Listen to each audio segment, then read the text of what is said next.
ஒருங்கிணைப்பாளர் முருகானந்தம் அவர்களை உரை நிகழ்த்துமாறு அன்புடன் கேட்டுக்கொள்கின்றேன்.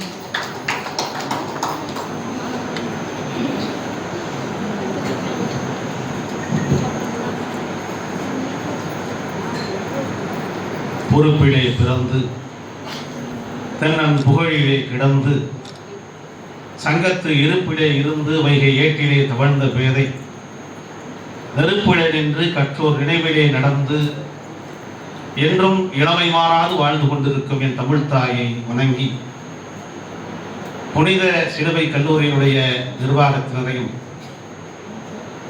நான் சார்ந்திருக்கின்ற திருமதி கோவிந்தம்மாள் தமிழ் மன்றத்தினுடைய நிர்வாகிகளையும் வருகை தந்திருக்கின்ற மாணவ செல்வங்களையும் முதற்கண் வணங்கி ஒவ்வொருவரையும் தனித்து விழித்து பேச நேரம் இல்லாததால் என்னுடைய உரைக்குள்ளே நான் செல்ல இருக்கின்றேன். தலைப்பு